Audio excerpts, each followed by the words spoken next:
আসসালামু আলাইকুম। High afford রেসিপিতে আপনাদের সবাইকে স্বাগতম। আজ আমরা তৈরি করব গরুর মাংস দিয়ে বুনা খিচুড়ি। তো বন্ধুরা, সবটা সময় জুড়ে আমাদের সাথেই থাকুন। আর আপনারা যদি এমন রেসিপি পেতে পছন্দ করেন তাহলে অবশ্যই আমাদের চ্যানেলটা সাবস্ক্রাইব করুন, সাথে বেল আইকনটা বাজিয়ে দিন। তাতে করে প্রতিদিনের নিত্য নতুন রেসিপি সবার আগে পৌঁছে যাবে আপনার কাছে। তো তার জন্য আমরা এখানে নিয়েছি 1.5 কেজি গরুর মাংস, যেটাকে আমরা ভালো করে ওয়াশ করে নিয়েছি। এখন আমরা তার মধ্যে দিয়ে দিব 1 টিস্পুন গরম মশলা পাউডার, দিয়ে দিব 1 টিস্পুন জিরা পাউডার, দিয়ে দেব 1 টেবিল স্পুন কারি পাউডার, দিয়ে দেব 1 টিস্পুন হলুদের পাউডার, দিয়ে দেব 1 টিস্পুন ধনিয়া পাউডার, দিয়ে দেব 1 টিস্পুন রেড চিলি পাউডার, দিয়ে দেব লবণ স্বাদ অনুসারে। তার সাথে দিয়ে দিব 2 টেবিল স্পুন আদা রসুন পেস্ট ও দিয়ে দেব পেঁয়াজ 1 কাপ, দিয়ে দেব তেল 100 গ্রাম পরিমাণ। এখন আমরা আমাদের এই মশলাটাকে মাংসটার সাথে খুব ভালো করে মিক্স করে নেব। তো আমরা আমাদের সবগুলা মশলার সাথে মাংসটাকে ভালো করে মিক্স করে নিয়েছি। এখন আমরা তার সাথে দিয়ে দিব গরম মশলা, দিয়ে দিব 3 পিস তেজপাতা, দিয়ে দিব 4 টুকরা দারচিনি,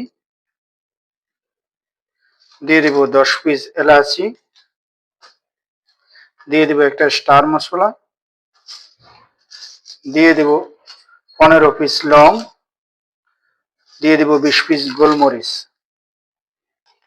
তার সাথে দিয়ে দিব 170 গ্রাম টক দই। তো আমরা এখন এটাকেও মিক্স করে দেব।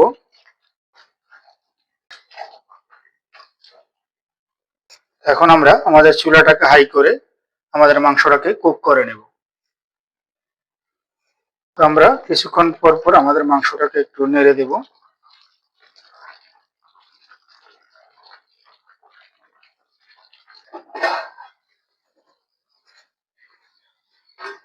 তো বন্ধুরা, আমাদের মাংসটা কুক হয়ে গেছে।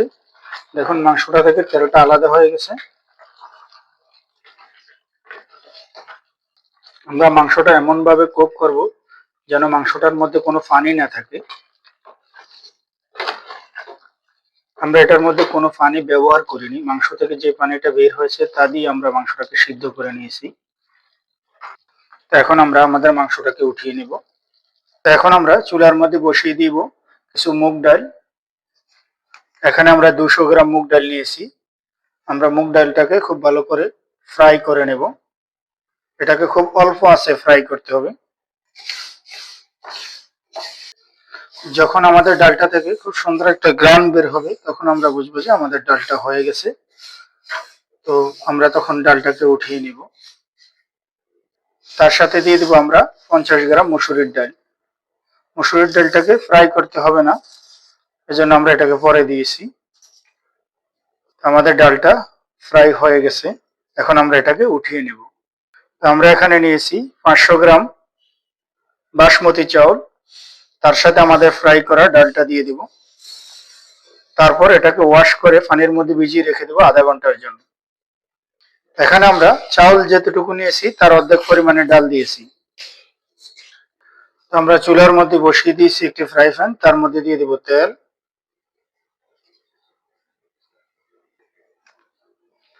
তো তার মধ্যে আমরা এখন দিয়ে দিব হাফ কাপ পেঁয়াজ।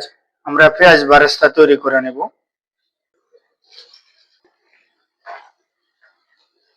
তো বন্ধুরা, আমাদের পেঁয়াজ বেরেস্তাটা হয়ে গেছে। এখন আমরা এটাকে উঠিয়ে নেব। তো আমরা চুলার মধ্যে বসিয়ে দিয়েছি একটি কড়াই, তার মধ্যে দিয়ে দিব 20 গ্রাম ঘি। তার সাথে দিয়ে দিব পেঁয়াজ। এখানে আমরা একটি বড় সাইজের পেঁয়াজ দিয়েছি।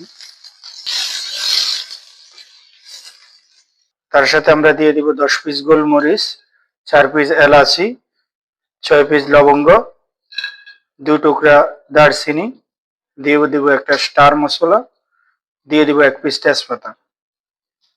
তো এখন আমরা আমাদের পেঁয়াজটাকে খুব ভালো করে ফ্রাই করে নেব। এখন আমরা তার সাথে দিয়ে দিব 1 টেবিল স্পুন আদা রসুনের পেস্ট।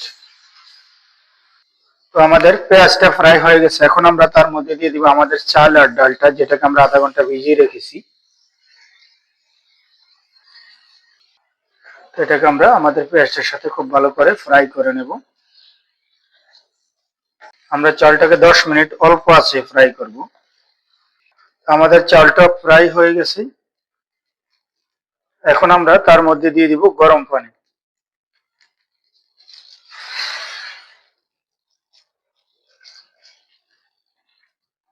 এখানে আমরা পানিটা অতটুকু পরিমাণে ইউজ করব যেন আমাদের চাউলটা থেকে আধা ইঞ্চি উপর পর্যন্ত আমাদের পানিটা থাকে।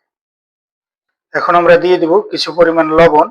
এখানে আমরা লবণের পরিমাণটা অল্প দেব, যাতে করে আমাদের চালের মধ্যে যতটুকু লবণ প্রয়োজন ততটুকু হয়। মাংসের লবণটা আমরা মাংসের মধ্যে দিয়ে দিয়েছি। তো এখন আমরা চাউলের উপর থেকে দিয়ে দিব কিছু কিশমিশ। অবশ্যই এটা অপশনাল, আপনাদের যদি পছন্দ হয় দিতে পারেন।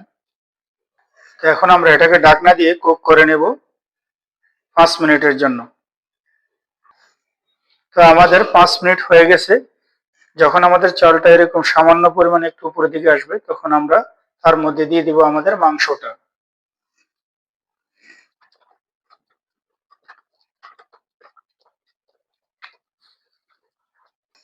তো এখন আমরা আমাদের এই মাংসটাকে আমাদের চালটার সাথে খুব ভালো করে মিক্স করে দেব। এখন আমরা ঢাকনা দিয়ে এটাকে কুক করব আরো 15 মিনিটের জন্য। এই সময় আমাদের চুলার আঁচটা একেবারে স্লো থাকবে। এখন আমরা উপর থেকে দিয়ে দিব কিছু পেঁয়াজ বেরেস্তা। তারপর এটাকে একটু উপর থেকে নিচে চেঞ্জ করে দেব, তাতে করে উপরের চাউলটা নিচে যাবে আর নিচের চালটা উপরে আসবে। তারপর এটাকে আবার ঢাকনা দিয়ে কুক করব। তো আমাদের 15 মিনিট হয়ে গেছে, আমাদের খিচুড়িটা রেডি হয়ে গেছে।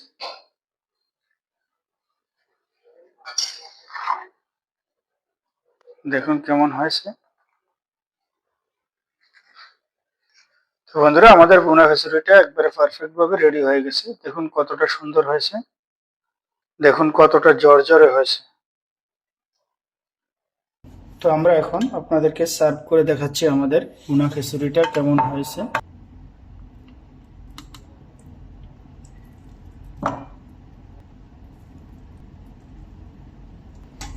তো দেখুন আমাদের খিচুড়িটা কেমন হয়েছে।